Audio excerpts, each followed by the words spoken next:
I'm Nurhan, a creator from Cairo, and this is my second mission for the 2025 K Influencer Academy. The theme, my own K culture experience or review.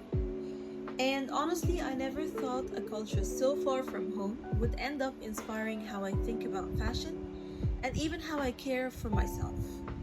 Let me start by saying this. I don't use Korean skincare products, not yet anyway.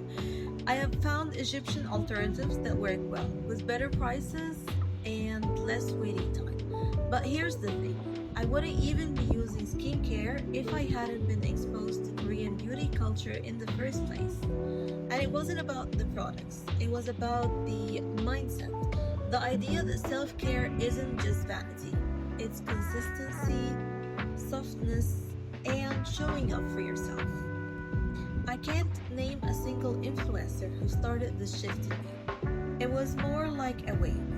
Reels shared between me and my friends, late night scrolls through beauty, breakdowns, and Korean routines. Now, let's talk fashion, my real language. When people think Korean style, the first thing they mention is short skirts.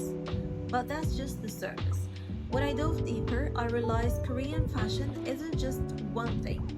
It's a whole language of layers, contrast, comfort, and details. What caught my eyes was the layering, the oversized silhouettes, the tonal color palettes, and the mix of structures and soft. All of it made me feel something. As a stylist, I found myself saying, yes, this is it. It was personal experience without needing to shout. Modest or not, it didn't matter. What mattered was intention. It aligned with how I already dressed, but made me want to do it better. There is a night I always think about, December 2022, I think. I was coming back from my first ever pattern making class, my first step into the fashion world professionally. On the highway, I saw this surreal view, the Grand Egyptian Museum, and in its background, the pyramids, all lit up. The same night, I opened my phone and saw headlines. Cha and Wook had just landed in Cairo. Turns out it was for Dior's fashion show by the pyramids. It was my first brush with how Korean culture and fashion were intersecting with my own world. And I was still in the early phase, barely convinced to watch the dramas my friend recommended. But that moment stuck with me, because a few weeks later I watched Crash Landing on You and I never looked back. So the first dramas I watched were The Guardian, The Beauty Inside, and What's Wrong with Secretary Kim. But the one that made me see Korean fashion, really notice it, was Crash Landing on You. The way characters dressed wasn't just aesthetic, it moved the story. It made me notice the efforts, the symbolism, the identity behind each look.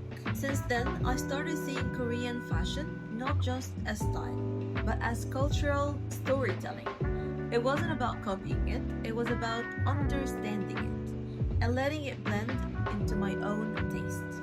This year marks Korea's 80s Liberation Day, and the more I understand Korean culture, from hanbok to history, from etiquette to fashion, the more I admire the resilience behind it.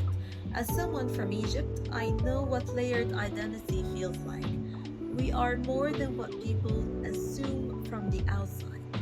And I guess that's why Korean culture speaks to me, because it doesn't just look beautiful, it feels layered. So to put it short, Korean culture didn't change who I am.